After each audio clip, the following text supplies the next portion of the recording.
નમસ્કાર દર્શક મિત્રો, રિયલ સમાચારમાં આપનું સ્વાગત છે। સમાચારોની શરૂઆત કરીએ તે પહેલા એક નજર કરીએ આજના મુખ્ય સમાચાર પર।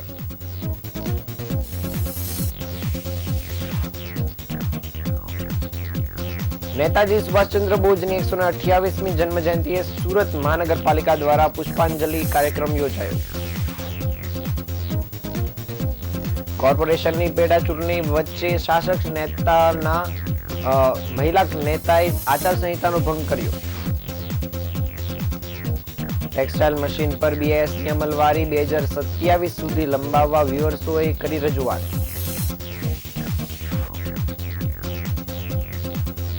મેટ્રોની કામગીરીને પગલે 2 કિલોમીટરના લાંબા ટ્રાફિક જામમાં વાહન ચાલકો ફસાયા।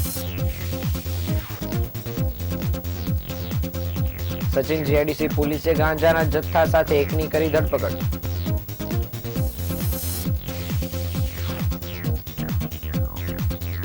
સુરતના પટેલ પરિવાર દ્વારા પ્રયાગરાજના મહાકુંભ મેળામાં ભાગવત કથાનું ભવ્ય આયોજન કરાયું।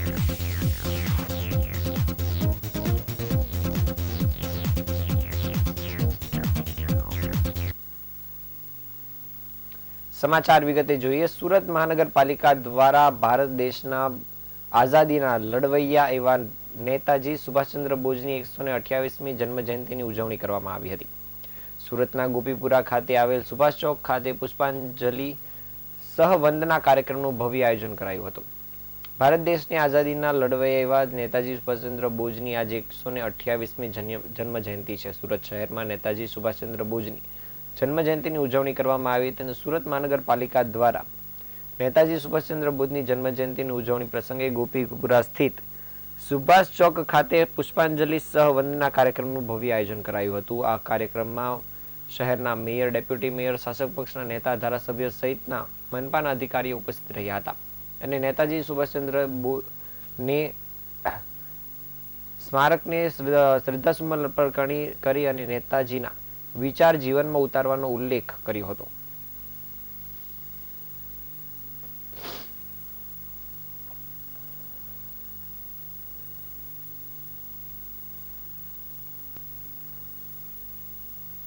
આપણે સુરત મહાનગરના ગોપીપુરા વિસ્તારમાં સુભાષચંદ્ર ચોક પર ઉપસ્થિત થયા છે। આ સ્થળ ઐતિહાસિક સ્થળ છે। હિન્દુસ્તાનની આઝાદી માટે આપણા અનેક લડવૈયાઓએ, અનેક ક્રાંતિકારીઓએ, અનેક મહાપુરુષોએ પોતાનું યોગદાન આપ્યું હતું। એમાં નેતાજી સુભાષચંદ્ર બોઝ એક સશસ્ત્ર ક્રાંતિના પ્રણેતા હતા। એમણે અંગ્રેજો સામે એક સશસ્ત્ર ક્રાંતિ કરી હતી અને જ્યારે એ ભારત ભ્રમણ કરી રહ્યા હતા ત્યારે સુરતમાં પણ આ ગોપીપુરા વિસ્તારમાં આ ચોક પર ઉપસ્થિત થયા હતા। અહીંયાના ઝવેરીઓ એમનું ભવ્ય સ્વાગત કર્યું હતું। એ જગ્યા ઉપર વર્ષોથી સુભાષબાબુનું સ્મારક બને એ વાત ગોપીપુરાના આગેવાનો, ભાજપના આગેવાનો દ્વારા કરવામાં આવી હતી અને 2003માં મહાનગરપાલિકા દ્વારા આ સ્થળ ઉપર સુભાષબાબુનું સ્મારક બનાવવામાં આવ્યું હતું। સુરતમાં આગામી દિવસમાં ચૂંટણી યોજાનાર છે, જેની જાહેરાત થઈ ગઈ છે।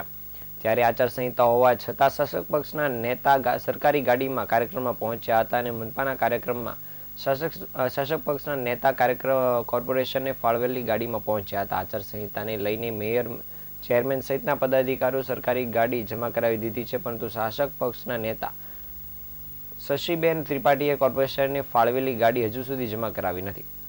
એસએમસીના વોર્ડ નંબર 18 માટે ચૂંટણી થનારી છે અને જેથી આચારસંહિતા લાગુ થઈ ગઈ છે અને સુરતના મેયર, ચેરમેને એસએમસીની સરકારી ગાડી પરત કરી નથી। કેટલીક સમિતિના ચેરમેનને મોહ તૂટ્યો નથી અને કેટલાક ચેરમેન હજુ પણ એસએમસીની સરકારી ગાડીમાં દેખાયા હતા।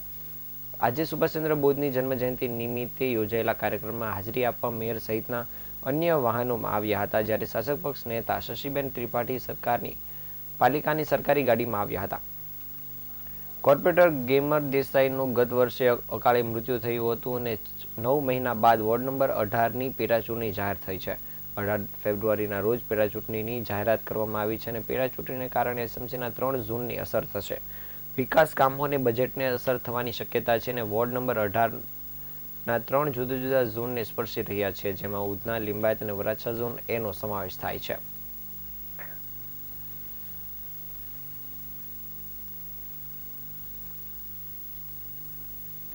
સરકારે આયાતી ટેક્સટાઇલ મશીનરી પર બ્યુરો ઓફ ઇન્ડિયન સ્ટાન્ડર્ડ લાગુ કરવા માટેની જાહેરાત કરતા કાપડ ઉદ્યોગને મોટું નુકસાન થવાનો ભય છે, જેથી federation of Gujarat weavers welfare એસોસિએશને કેન્દ્રીય ટેક્સટાઇલ મંત્રીને અમલ માર્ચ 2027 સુધી લંબાવવા રજૂઆત કરી છે. ફોગવા પ્રમુખ અશોક જીરાવાલાએ જણાવ્યું હતું કે દેશનો ટેક્સટાઇલ ઉદ્યોગ વિકાસના પંથે છે. તેનું મુખ્ય કારણ હાઈ સ્પીડ ટેકનોલોજીના મશીનો છે અને આ મશીનો આયાત થાય છે અને કેટલાક ઉત્પાદકોએ આ મશીનો બનાવવા પ્રયાસ કર્યો પણ સફળ થઈ શક્યા નથી. સરકાર જો બીઆઈએસનો અમલ કરાવશે તો મશીનરીના આયાત અટકી જશે, જેની સીધી અસર કાપડ ઉદ્યોગ પર જોવા મળશે. જેથી હાઈ સ્પીડ ટેકનોલોજીવાળા મશીનનું નિર્માણ દેશમાં ન થાય ત્યાં સુધી બીઆઈએસની અમલવારી નહીં કરવી જોઈએ. અને હાલમાં આપણી સીધી હરીફાઈ ચીન જેવા દેશ સાથે છે. જો બીઆઈએસનો અમલ કરવામાં આવશે તો કાપડના નિકાસમાં અસર પડશે અને ઉદ્યોગ સામે મુશ્કેલી ઊભી થશે. જેથી આગામી માર્ચ 2027 સુધી બીઆઈએસની અમલવારી મુલતવી રાખવા માટેની માંગણી કરવામાં આવી છે.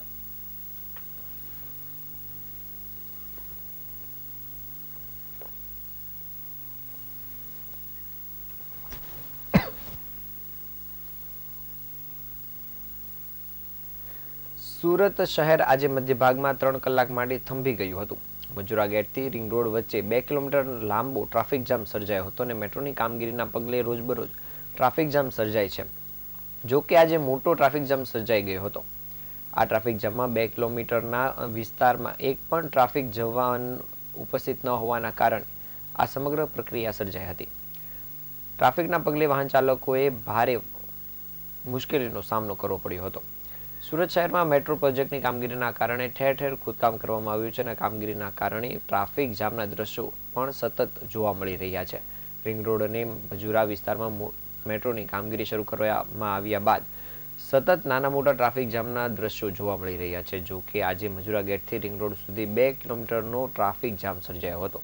રિંગ રોડ ખાતે મેટ્રોના પિલર્સને ઊભા કરવા માટેની કામગીરી દરમિયાન આ ટ્રાફિક જામ થયો હતો. 2 કિલોમીટર વિસ્તારમાં સર્જાયેલા ટ્રાફિક જામથી વાહન ચાલકોને બહાર નીકળતા અડધો કલાક જેટલો સમય લાગ્યો હતો. મજુરા ગેટથી રિંગ રોડ સુધી આજે આકાશી દ્રશ્યો સામે આવ્યા, જેમાં રિંગ રોડ પર વાહનોના થપ્પા લાગી ગયા હોય તેવું લાગી રહ્યું છે.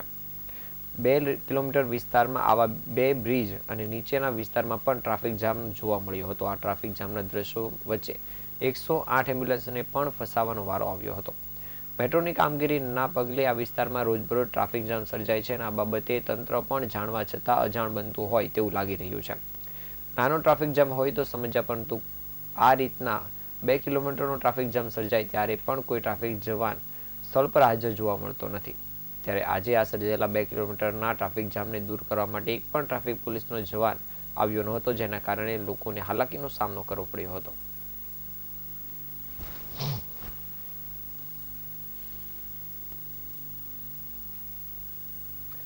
સુરતના સચિન જીઆઈડીસી વિસ્તારમાં પોલીસ દ્વારા તપાસ દરમિયાન મળી દરોડા પાડીને એક શખ્સને ગાંજાના જથ્થા સાથે ઝડપી પાડવામાં આવ્યો છે.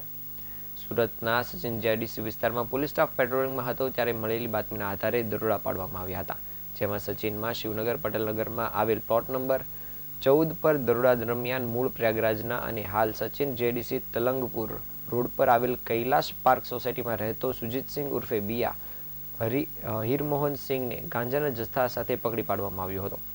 પોલીસે ગાંજાનો જથ્થો કબજે કર્યો હતો અને આ દરોડામાં ગાંજાના જથ્થાની કુલ કિંમત લાખોની હોવાની સામે આવ્યું છે અને તેની વિરુદ્ધ કાયદેસરની કાર્યવાહી હાથ ધરવામાં આવી છે. પોલીસે હવે આ સમગ્ર મામલે તપાસ હાથ ધરવાની સાથે આ ગાંજો ક્યાંથી આવ્યો છે અને કઈ રીતે સુરત લાવવામાં આવ્યો છે તેની પણ તપાસ કામગીરી શરૂ કરી છે.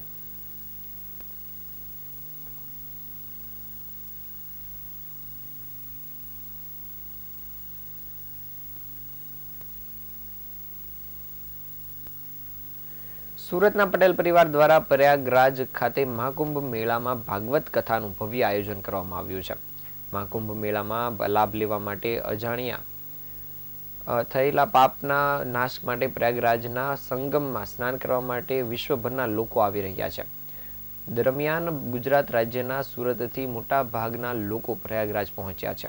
ત્યારે સુરતના પટેલ પરિવારના આલોક પટેલના સ્વર્ગસ્થ પત્ની અને પુત્ર સાગર પટેલના માતા વિનીતાબેનના સ્મરણાર્થે પ્રયાગરાજ ખાતેના સેક્ટર 5માં ભાગવત કથાનું ભવ્ય આયોજન કરવામાં આવ્યું છે. આ પરિવારે પ્રયાગરાજ ખાતેના સેક્ટર 5માં તારીખ 21 જાન્યુઆરી મંગળવારે સવારે શુક્રાચાર્ય માર્ગથી ગંગા નદીના ઘાટ અને ત્યાંથી કથા સ્થળ સુધી ભાગવત કથાની પોથીયાત્રા યોજી હતી. આ પોથીયાત્રામાં મોટી સંખ્યામાં ભક્તો જોડાયા હતા અને કથાના પહેલા દિવસનો પ્રારંભ થયો હતો. વ્યાસપીઠ પરથી શાસ્ત્રી નિલેશ જોશી દ્વારા ગીતા જ્ઞાનનું રસપાન કરાવવામાં આવ્યું હતું. ઉલ્લેખનીય છે કે ધાર્મિક પ્રત્યે સુરતવાસીઓનો ડંકો 7 દિવસ સુધી પ્રયાગરાજમાં વાગશે અને કથાના યજમાન આલોક પટેલ અને સાગર પટેલે જણાવ્યું હતું કે હાલ પ્રયાગરાજ ખાતે 144 વર્ષ પછી 44 દિવસ માટે તારીખ 13 જાન્યુઆરીથી 26 ફેબ્રુઆરી સુધી પૂર્ણ મહાકુંભ મહાત્માના સાનિધ્યમાં આ ચાલી રહ્યો છે. ત્યારે સંત મહામંડલેશ્વર અને મહાત્માઓની જગ્યા વચ્ચે સુરતથી પ્રયાગરાજમાં સ્વર્ગસ્થ વનિતાબેન પટેલ પાછળ ભાગવત કથા બેસાડવાનો અવસર મળ્યો તે સ્વર્ગ મળ્યું તેનાથી ઓછું નથી. લોકો પળવારના ગંગા સ્નાન માટે વલખા મારે છે ત્યારે પ્રયાગરાજના સેક્ટર 5માં લંકાવિજય હનુમાનના મહામંડલેશ્વર સીતારામ બાપુના સહયોગથી મોક્ષાર્થે ભૂમિ પર ભગવત કથાનો અનેરો અવસર મળ્યો છે અને 7 દિવસ સુધી સુરતના લોકોના ધર્મના પ્રત્યેની શ્રદ્ધા પ્રયાગરાજમાં ગુંજી ઉઠશે.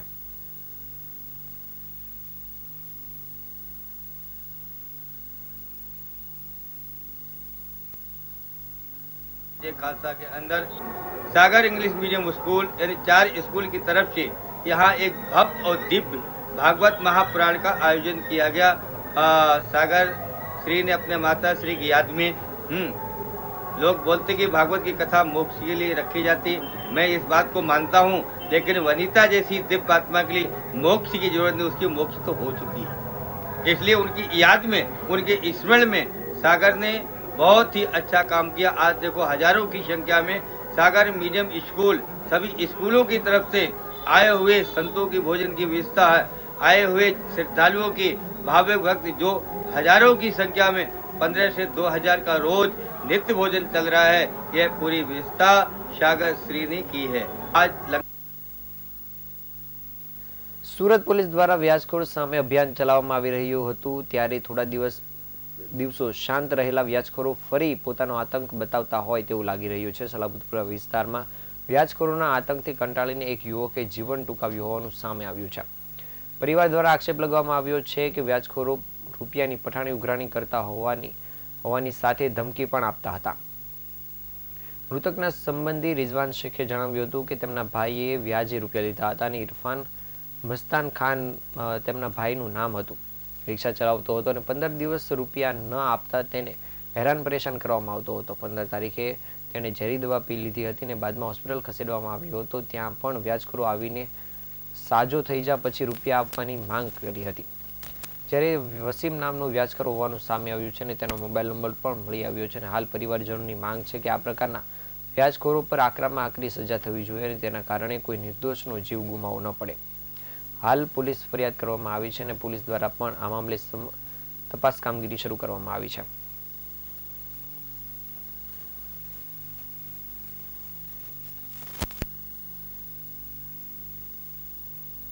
સમાચારના અંતે ફરી એકવાર નજર કરી આજના મુખ્ય સમાચારો પર.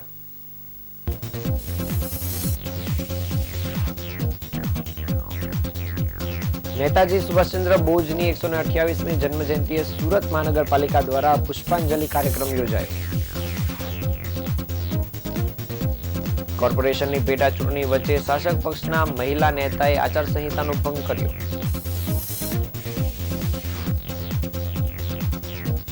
ટેક્સટાઇલ મશીન પર બીએસની અમલવારી 2027 સુધી લંબાવવા વીઆરઓએ કરી રજૂઆત. મેટ્રોની કામગીરીના પગલે 2 કિલોમીટરના ટ્રાફિક જામમાં વાહન ચાલકો ફસાયા.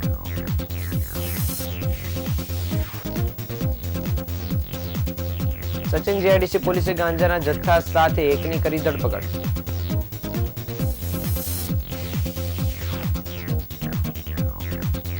સુરતના પટેલ પરિવાર દ્વારા પ્રયાગરાજના મહાકુંભ મેળામાં ભાગવત કથાનું ભવ્ય આયોજન કરાયું.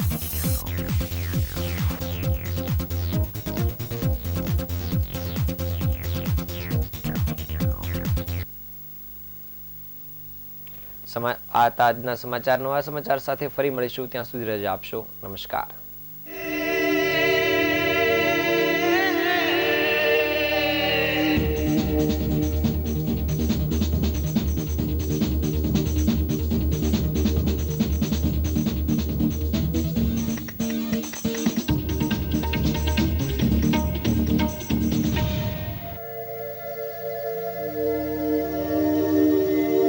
रेडियो